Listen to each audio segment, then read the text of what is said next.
기울일 수 있도록 주신 하나님께 감사를 드립니다.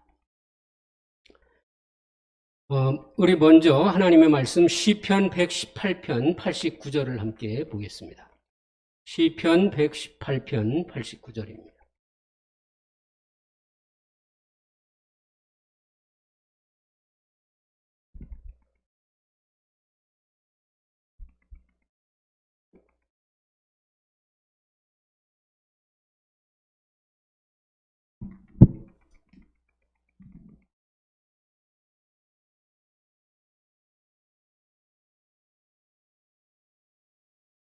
네, 우리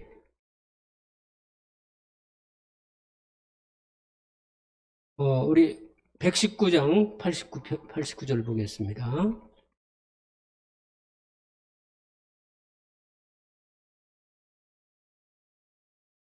(89절로) (91절) 제가 읽겠습니다. 여호와여, 주의 말씀은 영원히 하늘에 굳게 섰사오며 주의 성실하심은 대대에 이르니이다. 주께서 땅을 세우셨으므로 땅이 항상 있사오니 천지가 주의 규례들대로 오늘까지 있음은 만물이 주의 종이 된 까닭이니이다. 아멘. 네, 우리 사랑하는 또 우리 귀한 우리 하나님의 아들이 왔습니다. 우리 환영합니다. 네, 어서 오세요. 여러분, 제가 이제 저녁마다 우리 심판에 대한 부분을 함께 우리가 나누었었는데요. 우리 마지막 부분으로 우리 심판에 관한 진리를 다시 한번 우리가 정리하면서 말씀을 살피고자 합니다. 히브리서 1장 2절로 3절 하나 더 보겠습니다. 히브리서 1장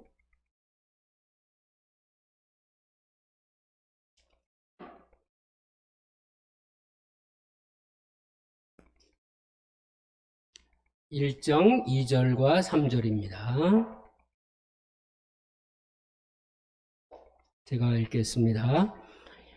이 모든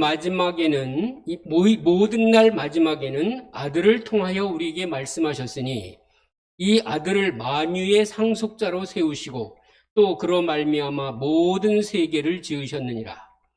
이는 하나님의 영광의 광채시요 그 본체의 형상이시라.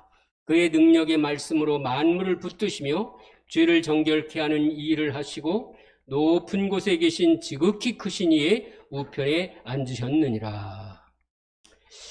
여러분, 지금 시편과 히브리서의 말씀을 우리가 읽었는데요. 이 말씀의 핵심의 내용이 뭔가 하면 하나님께서 이 온 천지 만물을 지으실 뿐 아니라 다스리고 통치하시고 또 그 능력으로 이 우주를 붙드시고 계시고 또 이렇게 정결케 하는 일을 또 하신다라고 말씀하죠. 죄를 정결케 하는 일을.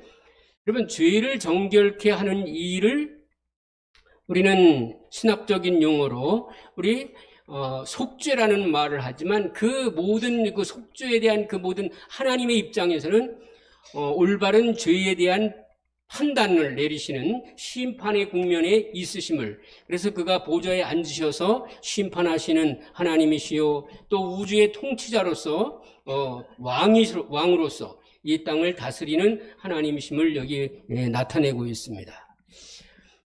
여러분, 이 땅에 되어가는 모든 일들이 그냥 흘러가는 그런 세월이 아니라 하나님을 믿는 백성들은 하나님께서 이 우주와 지구의 일, 또 죄악 세상의 모든 일까지 하나님께서 다스리시고 책임을 지신다는 사실을 이 성경은 우리에게 가르치고 있습니다. 여러분, 욥기서를 여러분 읽으면 1장과 2장을 읽으면 거기 누가 나옵니까?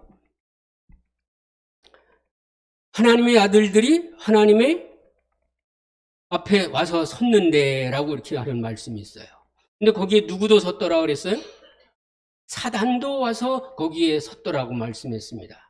근데 사단이 섰는데 이 욥이라는 한 인간의 그 생애를 가지고 하나님과 사단 사이에 이야기를 나누게 됩니다.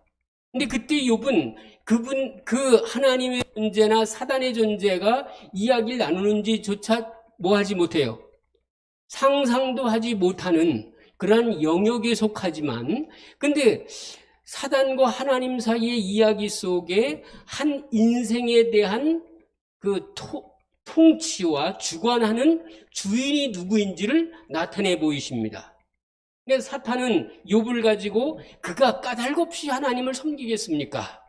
하나님의 보호와 하나님의 울타리가 되어서 하나님께서 그를 지키시기 때문에 그렇지 않습니까? 그랬더니 하나님께서 그래?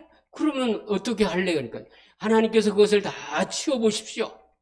그러면 그가 하나님을 저주하고 하나님을 떠날 것입니다. 그럴 때 하나님께서 사단에게 뭐라고 말씀하세요? 내가 그것을 허락할 테니 네가 그에게 환난과 어려움과 보호의 울타리를 내가 거두었지만 그가 하나님 나를 섬기는지 안 섬기는지 한번 봐라. 그렇게 하시면서 뭐라고 말씀하세요?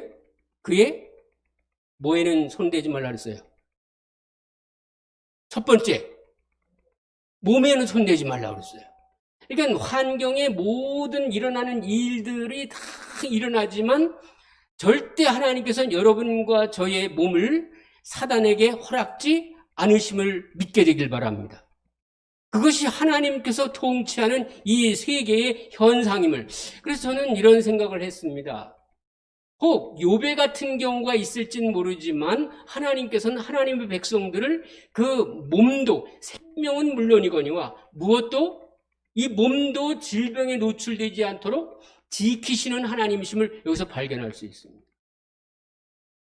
그래서 이 사탄이 와서 어떻게 했어요? 욥을 또 그렇게 아들들도 아들, 딸 다 죽게 하고 재산도 날아가게 하고 집도 무너지게 하고 다 그렇게 했지만 그 다음에 또 다시 이 국면을 굉장히 이렇게 짧게 묘사했지만 다시 하나님 앞에 섰다고 그랬어요.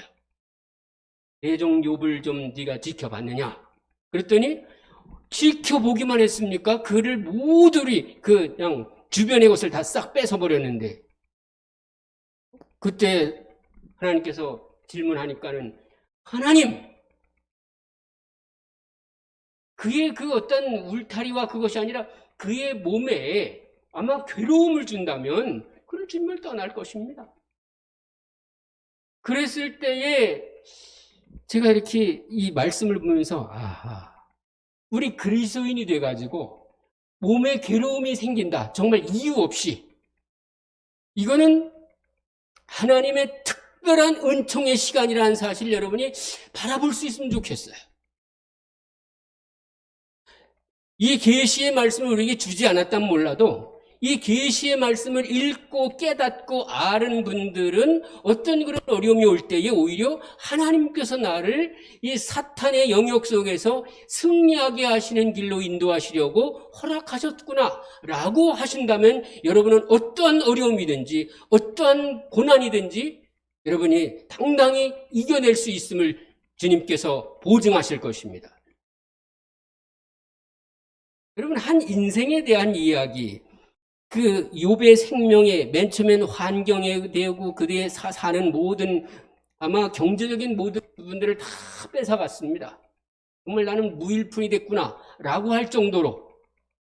그런 다음에 그의 몸에 질병이 생겨서 나는 정말 하루도 살기가 힘들구나 그렇게 할 때까지 나갔지만 이 욥은 어떻게 합니까? 하나님께서 분명히 살아계심은 아는데 이것이 왜인지는 몰랐어요. 그래서 욥기 내내 이 친구들과 함께 토론을 계속하지 않습니까? 이 토론의 내용은 무슨 내용입니까? 여러분들이 잘 이렇게 보시면 알지만 서로 의롭다고 말하고 네가 죄인이다 그 얘기를 계속합니다. 내가 생각하기엔 너가 그런 고난과 억역경에 온 것은 네가 무슨 죄가 있기 때문이야. 그래서 죄의 벌을 받고 있어. 뭐 이런 식의 개념이었어요. 아마 그 모든 것 중에 그 이야기 중에 제가 볼 때 한 60%는 맞는 말도 될 수 있다고 생각합니다. 그러나 하나님께서 핵심적으로 가르쳐 주려고 하는 것에는 접근하지 못했음을 알 수 있어요. 그래서 제가 목사가 이제 전도사가 되고 목사가 되고 또 시간이 흐르면서 참 여러분들 앞에 제가 말씀드리지만 전도사가 됐을 때 정말 저는요, 하늘에서 보냄받은 깨끗한 천사 같은 그러한 존재라는 생각을 했습니다.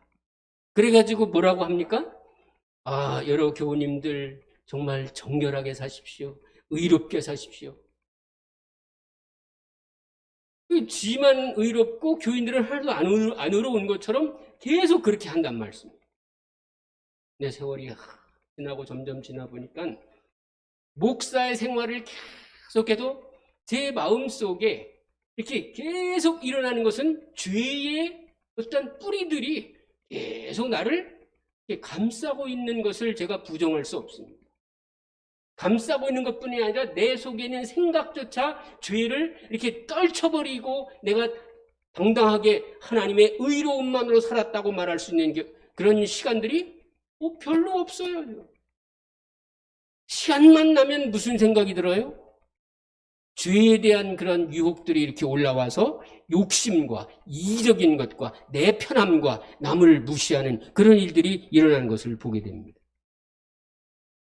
그러나 하여튼 그 마지막에 이 욥의 그 끝부분을 보면은 욥의 믿음을 하나님께서 끝까지 관철시키시고 지키시고 인도하시면서 욥을 구원의 길로 인도하시는 섭리를 보게 됩니다. 하나님께서 욥에게 나타나셔서 이야기하십니다. 근데 이야기하시는 것의 그 주 내용이 뭔가 하면 여러분 피조물로서 아무것도 네가 할 수 있는 것이 없다. 그런데 내가 너를 지금 뭐하고 있다? 살려주고 있다. 이 이야기를 계속 가르치세요.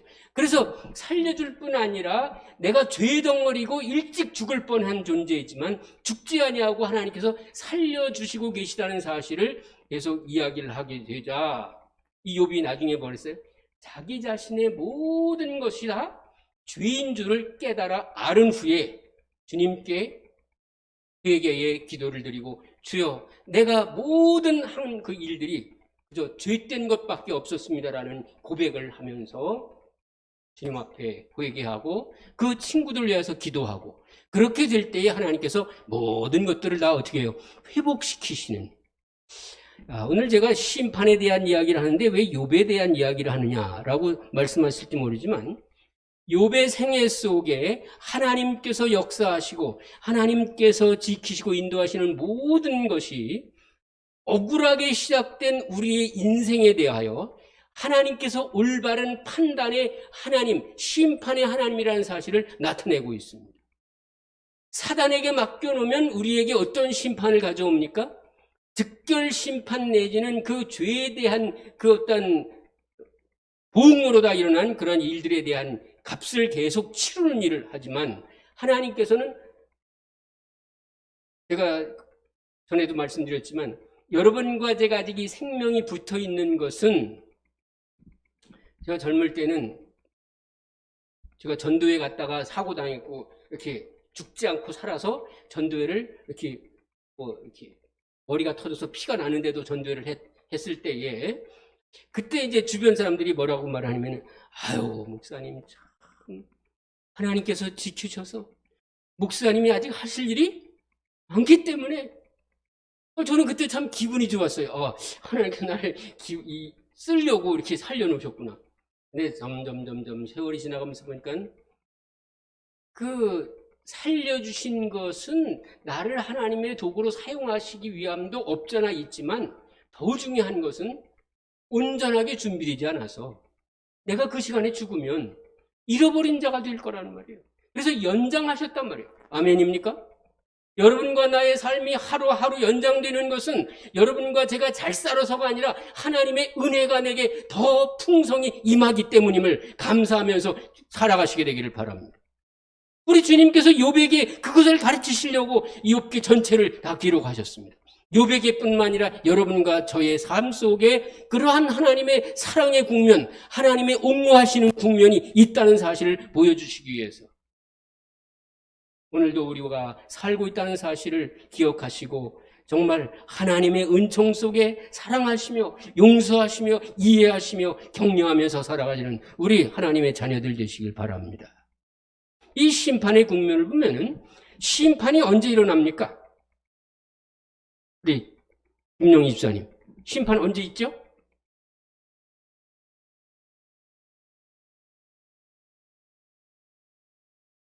이런 심판이 언제 일어날지 몰라요? 여러분, 세천사 기별의 내용 또 뭐예요? 그의 심판하실 시간이 이르렀으니, 심판하실 시간이 이르렀으니. 그런데 여러분, 이 심판이라는 것이 여러 가지 국면이 있음을 여러분과 제가 이해를 하셔야 합니다. 여러분, 이 세상에 지금까지 이제 예수님이 오시고 난 후에 2000년이 지났는데, 예수님 오시기 전 한 4000년 정도라고 우리가 이야기를 합니다. 4000년과 2000년, 그 6000여 년이 흐르는 동안에 역사적인 그 반복적인 그 시간을 통해서 하나님께서 그때그때마다 심판하시는 하나님으로 나타납니다. 그 한 예가 뭐예요? 우리 다니엘서에 아주 직접적으로 나타나 있습니다. 하나님께서는 왕을 뭐 하시기도 하시고, 세우기도 하시고, 폐하기도 하시고. 그래서 그 왕이 하나님의 뜻을 잘 관찰하고 뜻을 잘 이루어내시면, 내실 수 있는 종이면 세우시고, 그가 그것을 잘 감당하지 않거나 달아보면 부족하는 그런 입장이 됐을 때 그를 다시 폐하시고 새 왕을 일으키시는 하나님을. 그래서 역사 속에 하나님의 심판이 계속 반복되어져 왔음을 우리가 알게 됩니다. 다니엘 4장의 이 느부갓네살 왕에 대해서도, 여러분, 느부갓네살 왕은 참 신기한 자기 인생 경험에 정말 아름답고도 소중한 경험을 합니다. 지 맘대로 뭐가 됐습니까? 하나님을 알기 전에는 지 힘으로 지가 왕이 됐습니다. 그래서 온 세계를, 신바빌로니아를 통일하면서 영토 확장을 해나가면서 누가 했다 그랬어요? 내가 이 모든 것을 했다. 근데 그가 내가 이 모든 것을 했다라고 하는 교만함을 가지고 통치할 때에 이 사장에 나타나는 것을 보면 하나님께서 다니엘에게 또 이 느부갓네살에게 어떻게 뭐를 보여줘요? 이게 그가 나무가 잘리고 어떻게 했어요? 권세가 없어지고 짐승 같은 삶을 살 것에 대하여 이렇게 또 보여줍니다. 근데 7년 지난 다음에 다시 어떻게 해요? 한 왕의, 이 두세 사람의 왕이 아니라 한 사람의 왕을 세우셨다가 폐하셨다가 다시 세우시는 하나님. 내 인생 속에도 내가 하나님의 뜻을 따라 순복하지 못할 때는 내 자신의 삶에 있어서 하나님께서 폐하시는 국면도 있겠구나. 여러분과 제가 그 생각을 하시게 되길 바랍니다.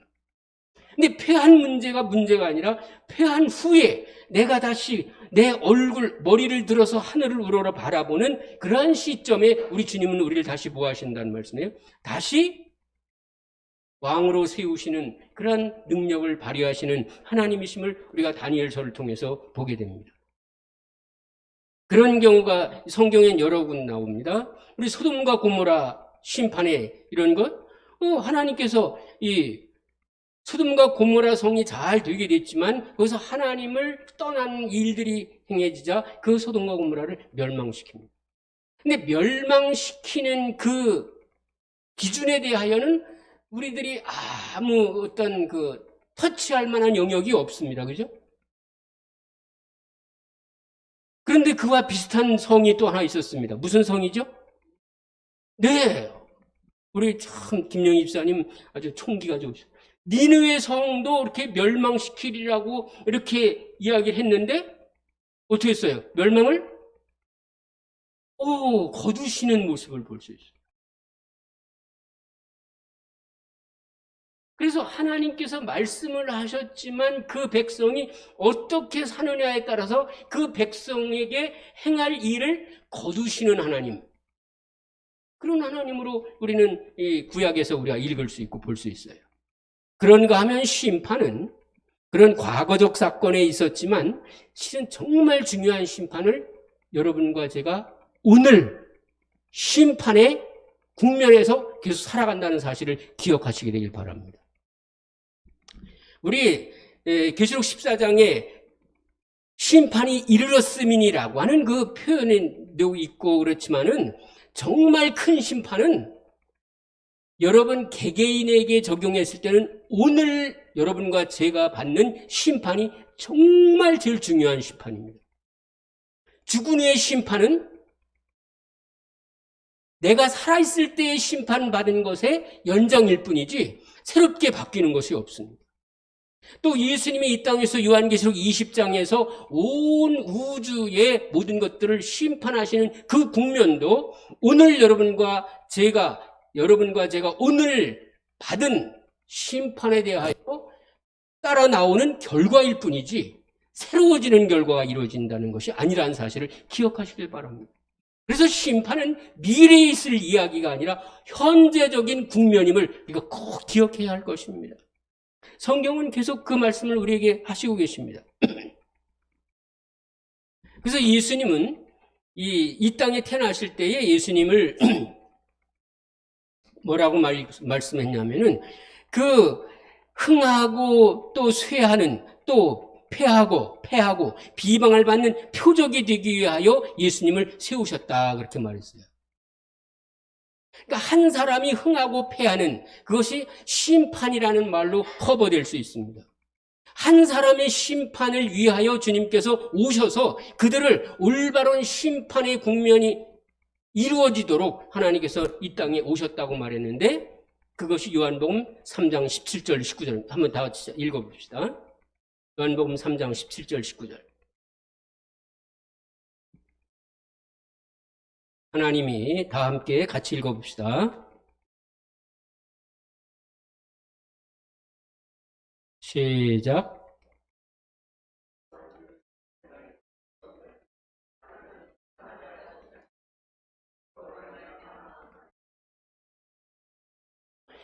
저를 믿는 자는 심판을 받지 아니하는 것이요 믿지 아니하는 자는 하나님의 독생자 이름을 믿지 아니하므로 벌써 심판을 받은 것이니라. 그 정죄는 이것이니 곧 빛이 세상에 왔으되 사람들이 자기 행위가 악함으로 빛보다 어둠을 더 사랑한 것이니라. 그러니까 여러분과 제가 이 땅에서 무엇인가 사랑하는 것이 심판의 기준이 되는 것임을 여기 말하고 있어요. 예수 그리스도를 더 사랑할 것이냐, 예수님을 더 사랑할 것이냐, 성령님의 음성을 더 선호할 것이냐, 이것이 심판의 기준이 됨을 지금 말씀하고 계세요. 그래서 오늘 이미 예수님을 받아들이고 믿기로 한 자는 심판에 이르지 아니하고 예수님을 믿지 아니한 자는 이미 무엇을 받은 것이라? 심판을 받은 것이라. 그래서 여러분과 제가 참 우리 교회가 미래적 심판에 대해 매우 관심을 많이 갖습니다. 뭐 일요일 휴업령이든 뭐 어떤 환란이든 그런 것보다 더욱 중요한 것은 오늘 여러분과 제가 어떻게 하나님께서 내게 임하시는 믿음으로 오시는 그 주님을 거부하느냐 순종하느냐에 달려있다는 사실을 기억해야 할 것입니다. 그것이 이 심판의 국면에서 우리가 꼭 알아야 할 귀한 교훈임을 이 성경은 말씀하고 있습니다. 그래서 고린도후서 6장 11절로 2절 우리 다시 한번 찾아봅시다.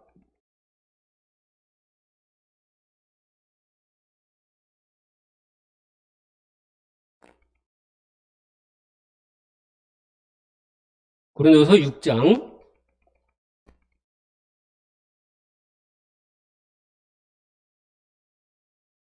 1절과 2절 다 같이 읽읍시다. 시작.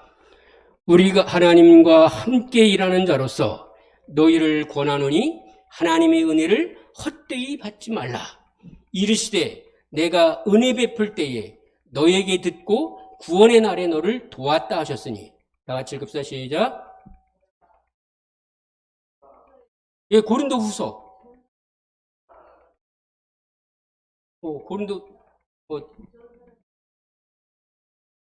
그래서 못 읽으셨군요. 고린도후서 6장 1절로 2절. 2절 읽읍시다. 2절. 이르시되 시작. 내가 은혜 베풀 때에 너에게 듣고 구원의 날에 너를 도왔다 하셨으니 보라 지금은 은혜 받을 만한 때요 보라 지금은 구원의 날이로다. 아멘. 그래서 이 오늘 여러분과 제가 이 구원의 국면에 심판의 국면에 있음을 여기 말하고 있습니다. 그래서 오늘 결정한 일이 여러분이 죽은 후에 어떻게 심판받는지를 결정하는 것이고, 또 우리가 하늘에 올라갈 것인지 아니면 이 멸망할 지옥의 땅에서 여러분의 생명이 다시 맞춰질지에 대해서는 오늘 결정한다는 사실을 여기 말씀하고 계십니다. 그 다음에 여러분 한 가지 생각하고 오늘 예배를 마치고, 요한복음 14장 1절로 3절, 우리 지호가 읽을 수 있어요? 아직 용감하게 읽어보세요.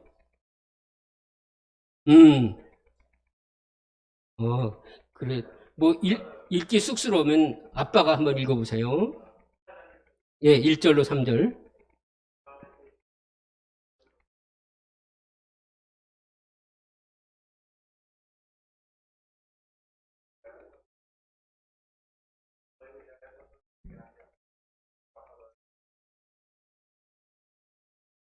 아멘. 우린 이것을 재림의 허락이라고 말합니다. 그래서 여러분과 제가 어릴 때부터 들었던 이야기는 예수님이 지금 하늘에 올라가셔서 무엇을 준비하고 계신다? 우리가 있을 처소를 예배하러 가셨다. 근데 여러분, 이 처소가 정말 예배하러 가셨는데 지금 몇 년 지났어요? 2000년 동안 지금도 짓고 계세요? 여러분, 이 처소에 대한 이야기를 우리가 조금 이해를 할 필요가 있습니다. 근데 또 우리 마태복음 25장에 오면 뭐예요? 그 잘 충성된 종에게 뭐라고 말했어요? 내가 너희에게 언제부터 예비된? 창세로부터 예비된 나라를 상속하라. 이미 마태복음 25장의 충성스러운 그들에게는 내가 가서 예비할게라는 이야기가 아니라 창조 때부터 이미 창조해놓은 나라, 그곳을 네가 유업으로 받을 것이다 그랬어요. 그러니 예수님이 지금 하늘에 올라가서 재림하실 때까지 우리를 위해서 집을 짓고 계시다. 이것은 조금 이 성경 모든 문맥에 좀 어울리지 않습니다. 좋은 해석이 아니라는 얘기죠. 내 아버지 집에 거할 곳이 많다고 분명히 앞에는 또 말씀했어요. 그 내용 자체에서도 문제가 약간 모순점이 있습니다. 내 아버지 집에 거할 곳이 뭐하다? 많다 그랬는데 무슨 지러 가. 그러니까 이 집이라는 이야기, 집을, 거처를 지러 가신다고 말씀했는데, 이 거처에 대한 그 이야기를 우리가 좀 생각해 볼 필요가 있습니다.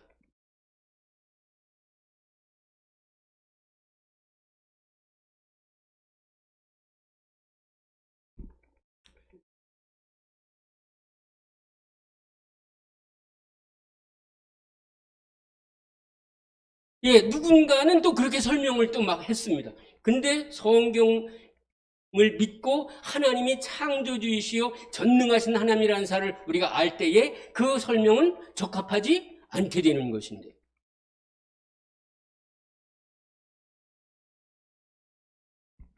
여러분 한번 창세기 1장 28절에 있는 말씀을 보겠습니다.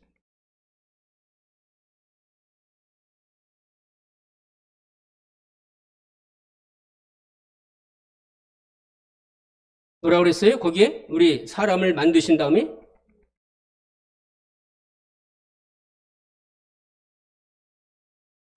생육하고 번성하여 땅에 충만하라. 뭐 오늘 저녁에 다 우리가 공부할 수는 없습니다. 하나님께서 이 지구를 창조하실 때에 무한번식을 하나님께서 이렇게 계획하신 것이 아니라 뭐 할 때까지?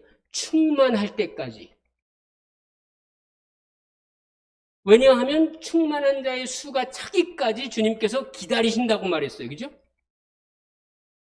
그러면은 이 하나님의 백성들을, 예수님을 뭐라고 말하면 그 백성들을 다스리는 그 집이라고 하는 표현을 쓰신 성경절이 있어요.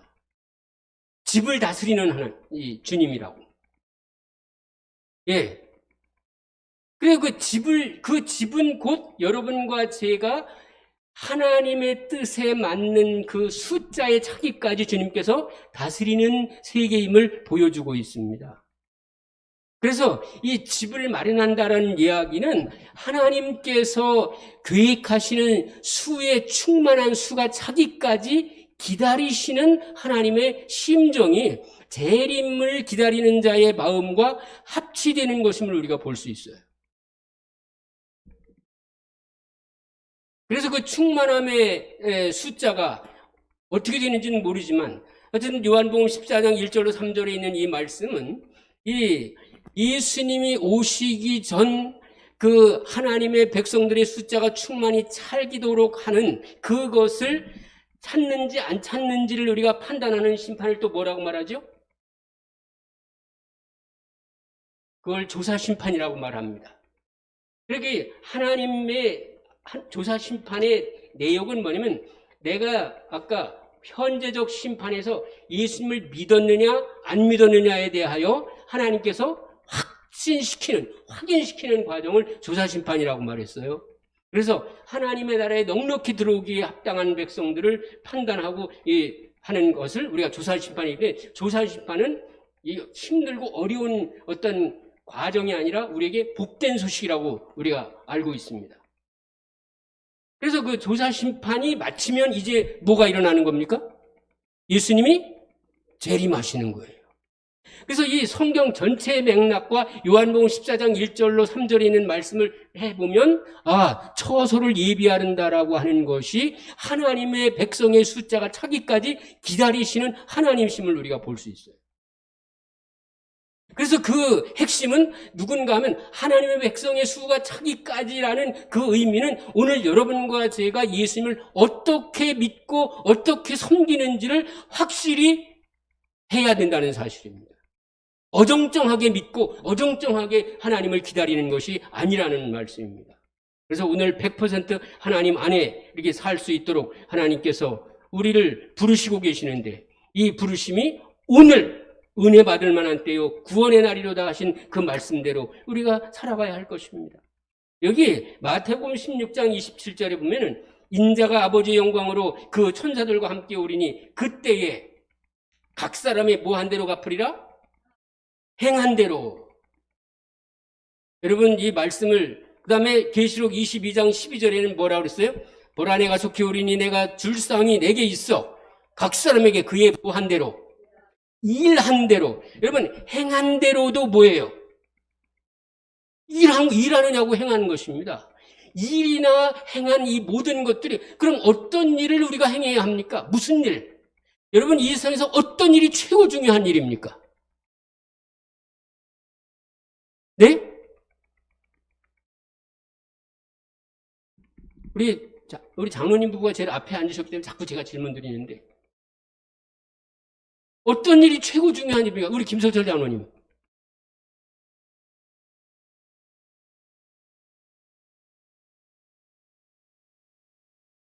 예, 영혼 구원도 굉장히 정말, 그건 뭐 더 말할 나위 없이 좋은 일인데, 정말 중요한 일은 남을 구원 얻게 하고서 나는 또 잃어버리면 됩니까? 안 돼요. 여러분 자신이 예수 그리스도 안에 있는지 아니면 예수 그리스도의 구원 안에 거하는지 아닌지를 날마다 확인하면서 사는 일이 가장 중요한 우리가 해야 할 일임을 기억하시게 되길 바랍니다. 그래서 각 사람의 일한 대로, 저는 일한 대로 갚은다 그래서 저는 어릴 때부터 무슨 일을 많이 해야 되는데 업적을 많이 쌓아야 돼. 이런 생각, 이 목사가 됐으니 업적을 좀 많이 이뤄야지. 이런 생각을 목사 시작할 때 했었습니다. 근데 나중에 보니까 일을 많이 한 사람은 할 사람일수록 교만하게 돼서 그 자리에서 뚝 떨어지더라고요. 근데 부족함을 느끼고 겸손하게 나를 낮추는 사람은 하나님께서 긍휼히 여기시고 그를 건지시는 그런 역사적인 사건들이 성경에 너무 많이 기록되어 있어요. 여러분이시여, 날마다 우리를 겸손히 주님께서 우리를 구원하시는 그 구원의 은혜가 얼마나 큰지를 감사하시며 또 찬양하시며 또 영광을 돌리며, 여러분 오늘의 심판의 국면에서 합격할 뿐 아니라 하나님의 능력으로 그 모든 것들을 이기시게 되기를 바랍니다. 성령께서 우리에게 오시면 그 모든 것들을 죄의 생애를 이길 수 있도록 하신다고 말씀하셨으니, 여러분과 제 마음속에 예수님은 물론이거니와 날마다 성령님의 역사로 말미암아 예수님이 여러분의 생애 속에 왕으로 살도록 여러분들이 모시면서 날마다 승리하시는, 심판의 국면에 이르지 아니하는 승리의 국면에 사는 우리 모든 식구 되시기를 주님의 이름으로 축원합니다. 기도하겠습니다. 아버지 하나님, 오늘 우리에게 귀한 복음의 말씀을 주셔서 감사합니다. 우리들은 무슨 일을 할 때 조금 더 뒤로 미루고 또 좀 뒤로 미뤄서 다른 무엇보다 먼저 하고 다른 것들을 먼저 이룬 다음에 주님의 일을 하려고 했던 것이 있으면 용서하여 주시옵소서. 오늘 먼저 주님의 나라와 주의 의를 구하는 주의 신실한 승리의 백성이 되도록 세워주시옵소서. 우리 각 가정에서 주님의 말씀을 듣는 모든 우리 주의 사랑하는 자녀들의 가정마다 오늘 주님을 선택하고 주님의 은혜 속에 기뻐하며 즐거워하며 영광 돌리는 귀한 삶을 살도록 붙잡아 주시옵소서. 성령님의 역사로 말미암아 우리의 삶이 온전히 예수 그리스도의 그 가신 길로 끝까지 따라 나가는 승리의 자녀 되도록 축복하여 주시옵기를 예수님의 이름으로 기도드립니다. 아멘.